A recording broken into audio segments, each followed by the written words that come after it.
Il s'est ouvert hier à Cotonou au Bénin la 64e session du comité régional de l'OMS pour l'Afrique. Il prendra fin vendredi prochain et cette session verra l'élection du nouveau directeur régional de l'OMS pour l'Afrique. Il se tient ici à Abidjan la conférence interafricaine de prévoyance sociale. Au cours de cette conférence, les participants seront formés pour une meilleure gestion des caisses générales de retraite et les institutions de prévoyance sociale en Afrique. Des opérateurs économiques de Bouaké réfléchissent sur la redynamisation de leur secteur d'activité. Ils suggèrent l'allègement de la fiscalité en faveur des entreprises et la création d'une banque spéciale pour accompagner les PME ivoiriennes.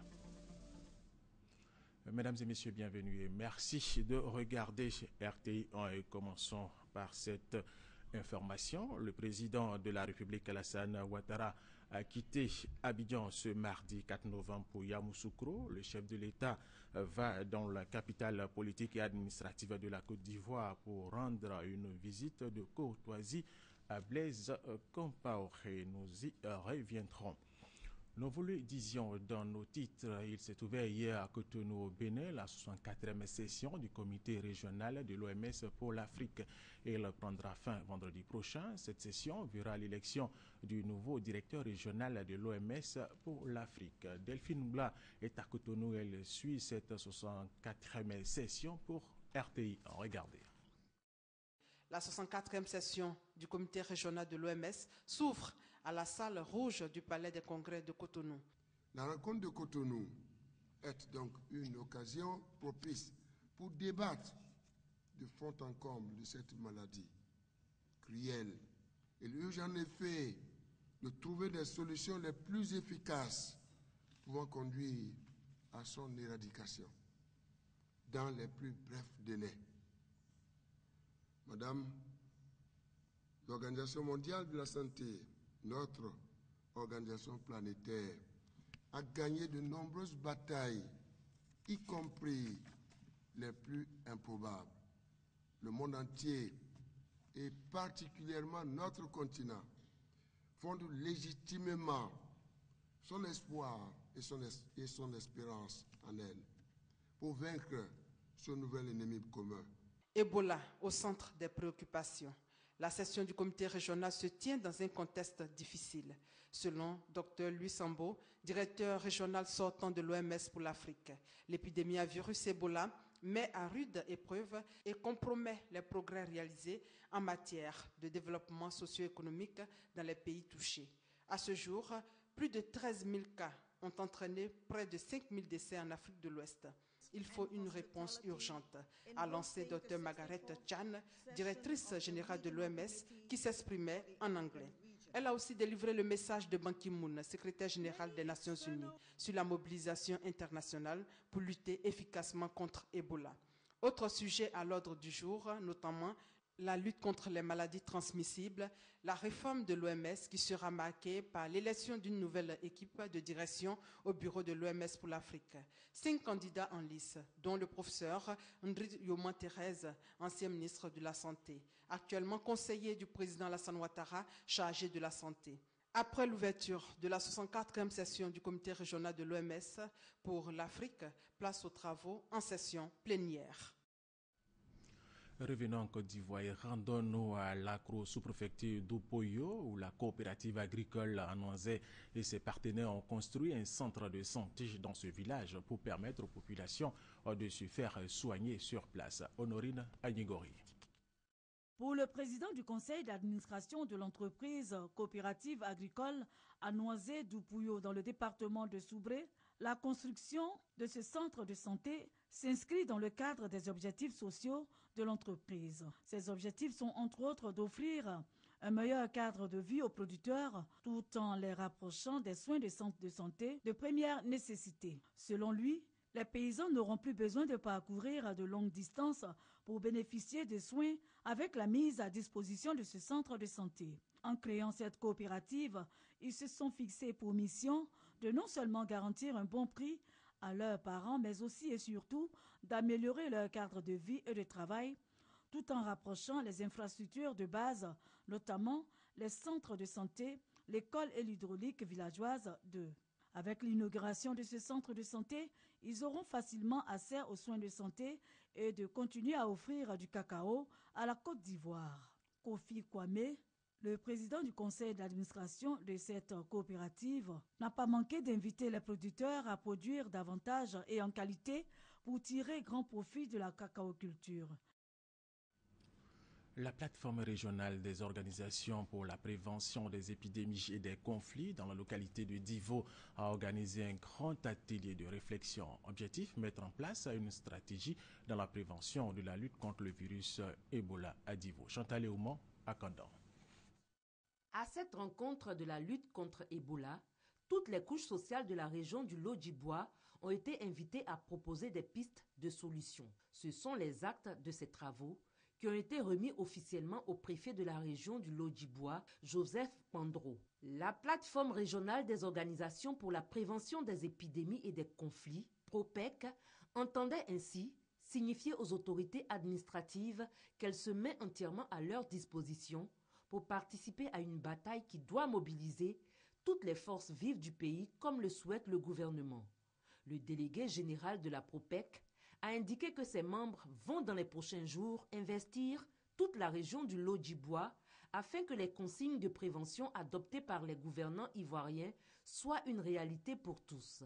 Le directeur départemental de la santé, Dr Miezan Enyankou, a remercié les initiateurs de la PROPEC avant de rappeler que le virus Ebola n'est pas une invention, mais bien un danger qui guette les populations.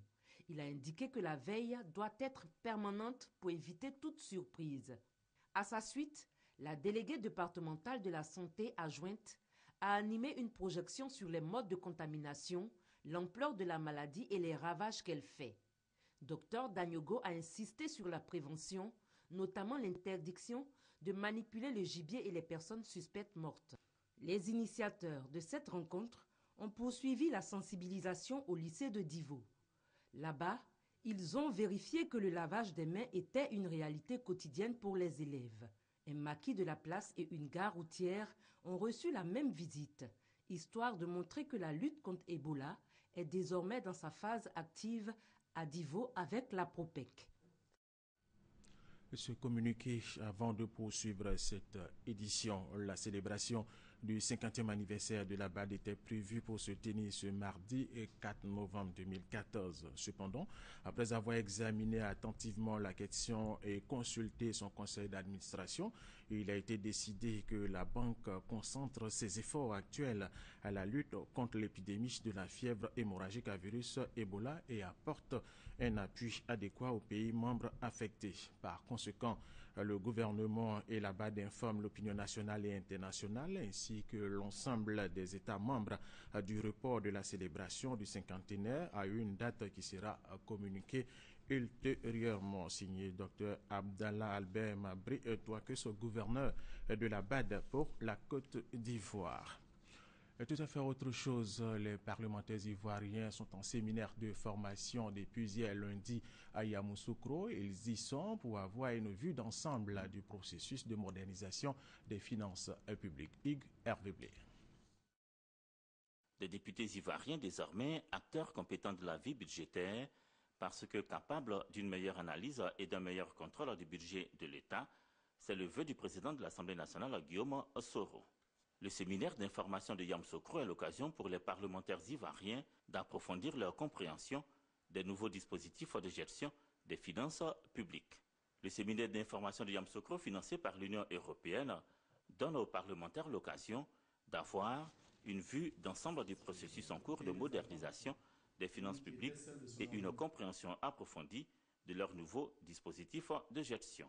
Les objectifs de ce séminaire, il s'agit d'abord d'exposer aux participants des méthodes de gestion des finances publiques basées sur les résultats, mais plus spécifiquement, de mettre à jour et améliorer les connaissances des représentants du peuple sur leur mission en matière budgétaire, de partager les expériences d'autres pays participant aux mêmes réformes, de favoriser l'appropriation de nouvelles méthodes, de nouvelles approches et de nouvelles tendances dans les domaines de gestion des finances publiques, et de renforcer la capacité des participants.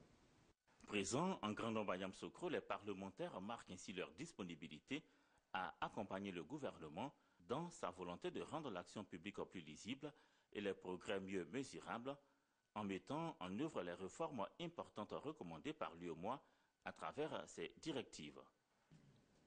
Notre pays a amorcé la transposition des dites directives dans la législation nationale. En effet, notre Parlement a examiné et adopté dans le courant de l'année dernière la loi organique portant loi des finances et celle relative au code de transparence dans la gestion des finances publiques. Les représentants de la nation ivoirienne sont parfaitement conscients du chemin qui reste à parcourir, car les autres directives doivent également être transposées dans notre législation. À cet effet, les élus du peuple ont leur rôle à jouer. Le séminaire d'information des parlementaires ivoiriens sur le processus et le contenu des réformes en matière de gestion des finances publiques s'achève mercredi. Deuxième grand titre de cette édition, il se tient ici à Abidjan la conférence interafricaine de prévoyance sociale. Au cours de cette conférence, les participants seront formés pour une meilleure gestion des caisses générales de retraite et les institutions de prévoyance sociale en Afrique. Serge Colliard. Dans la gestion des caisses générales de retraite et des organisations de prévoyance sociale, la cartographie des risques est un outil essentiel.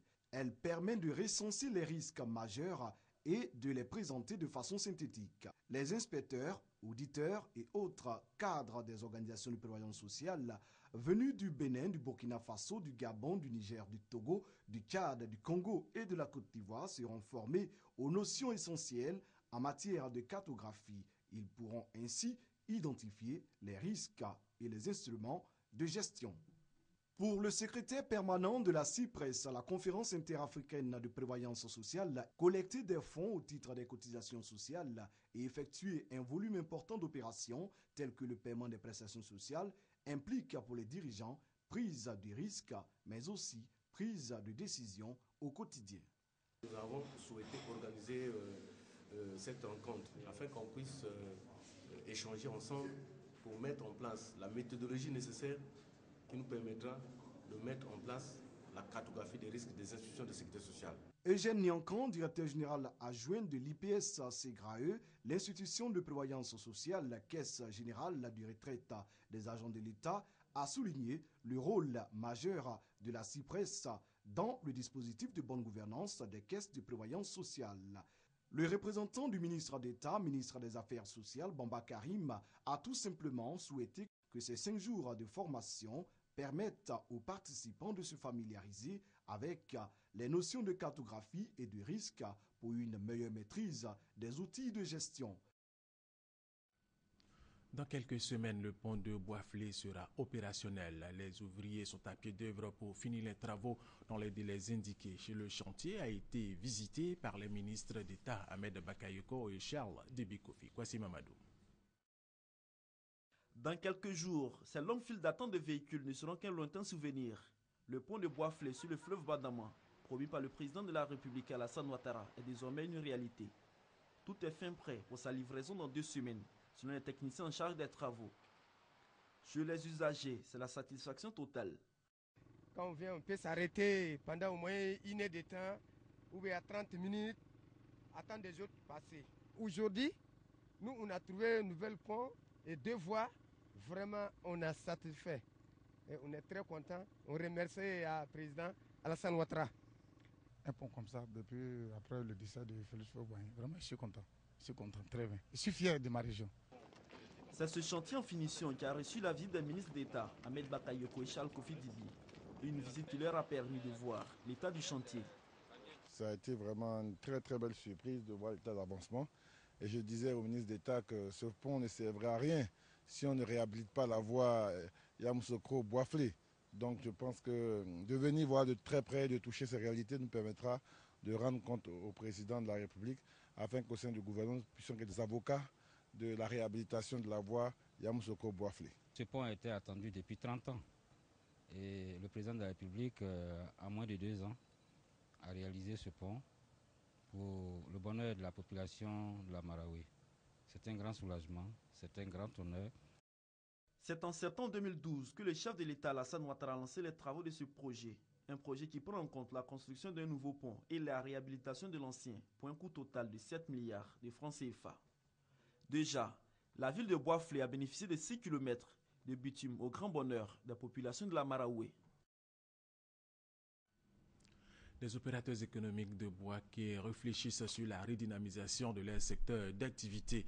Ils suggèrent entre autres l'allègement de la fiscalité en faveur des entreprises et la création d'une banque spéciale pour accompagner les PME ivoiriennes. Ouattara Amadou, Walter et Kader Sogodogo. Quelle stratégie de développement du commerce pour une Côte d'Ivoire émergente à l'horizon 2020? C'était l'objet du débat qui a réuni les différents représentants de syndicats et structures exerçant dans le secteur du commerce à Bouaké. Invité spécial de cette rencontre, l'expert en commerce et en stratégie de développement des micro-entreprises Moussa Diomandé a exhorté les opérateurs économiques à changer de mentalité. Le conférencier a encouragé chacun à œuvrer pour redorer le blason des opérateurs économiques en Côte d'Ivoire. Ils doivent comprendre que l'évolution du monde est surtout liée à une organisation très solide.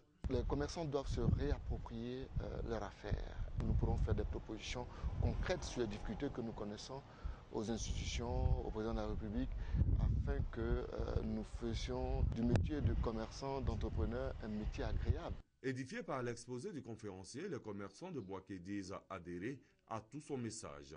Mais ils ont exprimé des besoins en termes d'aide financière et de formation pour être plus compétitifs.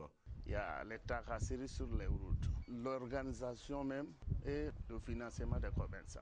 On souhaite un changement pour que le commerçant puisse vraiment jouir du fruit de ses efforts. Moussa Diomandé dit être disposé à suggérer plusieurs projets en faveur des opérateurs économiques, notamment la création d'une banque spéciale avec pour but d'accompagner les PME ivoiriennes. Lors de la visite d'État du président de la République dans la région de l'Ifo, le président Alassane Ouattara et son épouse ont fait d'importants dons aux populations de la région de Mbayakro. Les populations de Bonguera ont reçu leur part, nous dit Kwadjo Kwame de RTI Bouaké. Il y avait fête à Bonguera. Les populations des 20 villages de la sous-préfecture n'ont à aucun cas voulu se faire compter l'événement. L'événement, c'est la réception des dons du couple présidentiel, dons composés d'une ambulance, d'un véhicule de commandement, de broyeuses, de décortiqueuses, de machettes, de bottes, de tricycles manuels, d'arrosoirs, etc. C'est un sentiment de joie qui anime le sous-préfet de la localité, qui a remercié les illustres donateurs avant d'inviter les bénéficiaires à redoubler d'ardeur au travail afin de contribuer à la richesse nationale. L'État a beaucoup de charges, mais si, malgré ces lourdes charges, le président de la République a pensé à la sous-préfecture de Bonguera, c'est pour que nous contribuions davantage à la richesse nationale, à travers le café, le cacao, la nacarde et les vivriers. Et il faut que nous redoublions d'efforts, faire de bons tonnages pour que la richesse aussi rentre et qu'on partage avec le reste du pays. Du matériel qui permettra un meilleur écoulement des produits agricoles. Je remercie le président de la République et Madame la Première Dame d'avoir pensé à nous. Nos parents travaillent beaucoup, mais vraiment, compte tenu de l'état de la route, on ne peut pas avancer. Puisqu'il a fait les routes, j'espère que maintenant, nos produits pourront sortir et nous allons participer au développement de la Côte d'Ivoire. Ces dons seront utilisés à bon escient pour l'essor de Bonguera. Les femmes sont déjà organisées au niveau de notre région. Les hommes aussi, c'est la même chose. La jeunesse est organisée et tout ce qui va arriver, vraiment, les gens feront une bonne utilisation pour aider vraiment le développement. Situé à 36 km de Mbayakro, son chef-lieu de préfecture, Bonguera est érigé en sous-préfecture en 1997 et ouverte en 2008. Restons avec nos confrères de RTI Bouaké, cette fois avec Ouattara Amadou et Kader Sogodogo. Ils nous disent que des journées de cohésion du développement sont initiées à Brobo. Objectif de ces journées, sortir Brobo de sa léthargie. Brobo, situé à une vingtaine de kilomètres de Bouaké, a été érigé en sous-préfecture depuis 1961. Mais cette localité tarde à amorcer son développement. C'est pour l'essor de Brobo que les responsables du canton Ali de la municipalité et de la sous-préfecture ont initié la journée de la cohésion et du développement. Pourquoi Brobo ne bouge pas? Parce que personne n'a confiance en ses potentialités. Ou alors ces potentialités sont ignorées par les bailleurs, les partenaires au développement. Il est bon qu'on communique là-dessus. Cette cérémonie qui a réuni toutes les couches sociales de la circonscription et des invités de marque a été l'occasion pour tous les intervenants d'exhorter les ressortissants de Brobo à la cohésion sociale, à l'union des compétences et à la réflexion pour sortir Brobo de sa léthargie. Le parrain de cette première édition, Paul Kofi, ministre auprès du président de la République chargé de la Défense, a invité les élus et cadres du canton Ali à œuvrer pour le bien-être des populations. Le moment est arrivé pour qu'on sorte la sous-préfecture de cette léthargie, que les fils de Brobo eux-mêmes doivent continuer, n'est-ce pas, l'amorce du développement qui a été lancé par le président de la République. Brobo, c'est 78 villages sur une superficie de 1300 km² avec une population estimée à 48 000 habitants, majoritairement constituée d'agriculteurs. Par ailleurs, Brobo est à une dizaine de minutes de Bouaké, deuxième grande ville de la Côte d'Ivoire. Des atouts qui pourraient profiter au développement du canton Ali si seulement ses filles et fils arrivent à conjuguer leurs efforts. Lutte contre le chômage de la jeune fille dans la région du Tonkoué, à l'ouest de la Côte d'Ivoire, on en parle maintenant. Plusieurs jeunes filles sont formées au métier de la coiffure. Des initiatives ont été menées auprès de celles des gens en activité pour les encadrer. Les détails avec Kwasi Mamadou. La coiffure, un métier qui intéresse de plus en plus les jeunes de la région du Tonkoué, car selon eux, cette activité leur permet de subvenir à leurs besoins et aussi à se prendre en charge. Mais ce secteur manque d'organisation. Pour lutter efficacement contre le chômage et la pauvreté, les jeunes filles de l'Ouest ivoirien sont sensibilisées à embrasser ce métier. Pour les coiffeurs et coiffeuses déjà en activité, un autre défi se présente, celui de la réorganisation du secteur en vue de l'épanouissement des acteurs. Pour réussir ce pari, la nouvelle présidente des coiffeurs et coiffeuses de la région du Tonkoué, Valérie Gueye, s'engage à l'identification de tous les membres de sa structure en vue d'un soutien matériel et financier. Un prix d'excellence a également été initié pour récompenser les meilleurs acteurs en fin d'année. Des initiatives saluées par le parrain Amara Koné, qui a rassuré ses filleuls d'un appui conséquent grâce à la mise en place prochaine du programme national de développement communautaire. L'organisation non gouvernementale Ivoire Service a initié une campagne de lutte contre les pires formes de travail des enfants dans plusieurs villages de la sous-préfecture de Méadi. Cette action participe de l'engagement des ONG à se mobiliser autour de la première dame, Mme Dominique Ouattara, qui œuvre à mettre fin aux pires formes de travail des enfants. Eugène Atoubé. Le village de Kron, dans la sous-préfecture de Méagui, a été le cadre de sensibilisation des producteurs à la lutte contre les pires formes de travail des enfants. Une campagne initiée par l'ONG Ivoire Service en partenariat avec le Bureau international du travail BIT et le chocolatier Mars. Une campagne reprenant les messages classiques diffusés sur la question. Dr Cohiller de l'ONG Ivoire Service appelle les producteurs à arrêter d'utiliser les enfants pour les travaux durs et dangereux. Il ajoute que la place des enfants est à l'école et non dans les plantations. En Côte d'Ivoire, un enfant sur 5 est concerné par le phénomène du travail des enfants, avec 75% dans l'agriculture. Des chiffres confirmés par Kofi Monique du Bureau international du travail, qui invite les cacaculteurs à retirer les enfants des champs. Cette campagne de sensibilisation, initiée par l'ONG Ivoire Service, intègre un vaste projet intitulé « Créer un environnement protecteur des enfants dans 13 communautés productrices de cacao dans la région de la Nawa ». Le village de Koufoukro, dans la commune de Transoa, a désormais son école primaire. Elle a été construite par le collectif des rois, reines, mères et chefs canton. Kwasi Mamadou.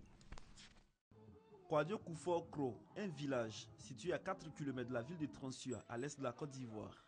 Ici, être écolier relève du courage et est un véritable luxe pour les populations. Il fallait avoir au moins 12 ans pour pouvoir traverser. C'était une forêt, c'était un champ de cacao où vraiment il faut traverser. Il fait soir, il faut aller à Transoa et puis revenir le soir. Mais un enfant de 6 ans, il ne pouvait pas traverser cette forêt-là. Celui qui n'a pas les moyens d'habiter Transoa, bien d'envoyer son enfant à Transoa, il garde son enfant sur lui et avec lui, l'enfant va au champ, il revient. et puis ils grandissent sans aller à l'école. La preuve qu'il y a trop d'analphabètes ici, surtout au niveau des femmes.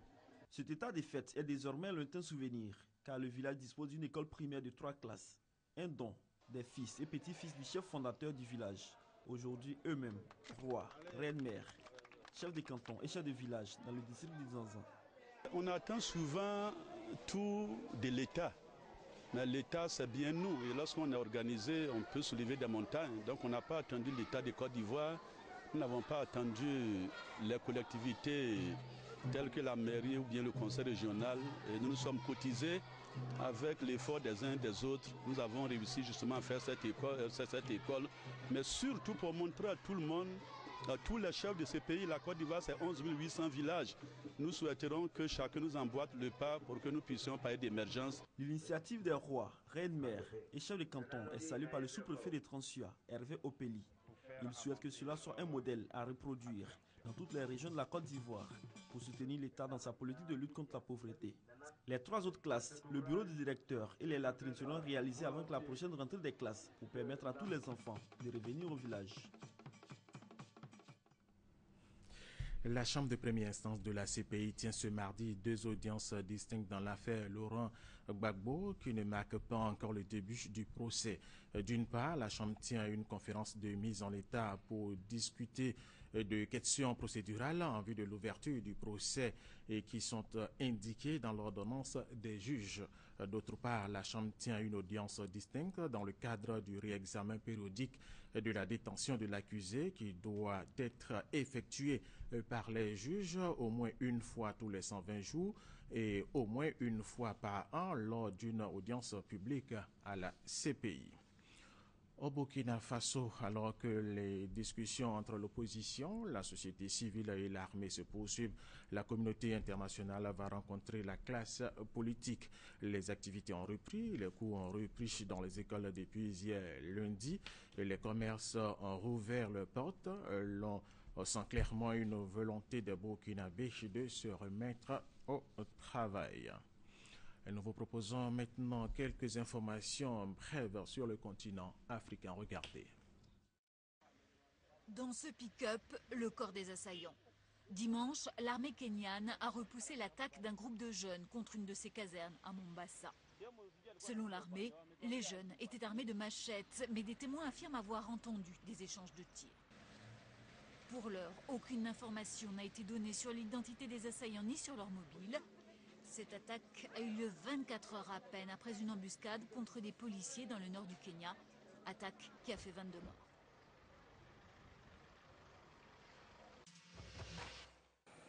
Visite au Congo du président sénégalais Macky Sall. Une visite de 3 jours à Oyo, la ville natale de son homologue congolais, Denis Sassou Nguesso. Les deux hommes ont parlé coopération bilatérale. 200 000 Sénégalais vivent au Congo. Il a aussi été question de la situation au Burkina Faso, les deux chefs d'État appelant à une transition pacifique. Le séjour s'est achevé sur une note agro-pastorale avec une visite guidée dans un ranch appartenant à Denis Sassou Nguesso qui veut encourager l'élevage dans son pays. Doublé kényan au marathon de New York. Chez les hommes, c'est Wilson Kipsang qui s'est imposé avec un chrono de 2 heures 10 minutes 59 secondes, juste devant l'Éthiopien Lelisa Desissa. Kipsang devient le premier homme à gagner les 3 plus grandes courses du monde. Sa compatriote Marie Ketani s'est imposée chez les femmes.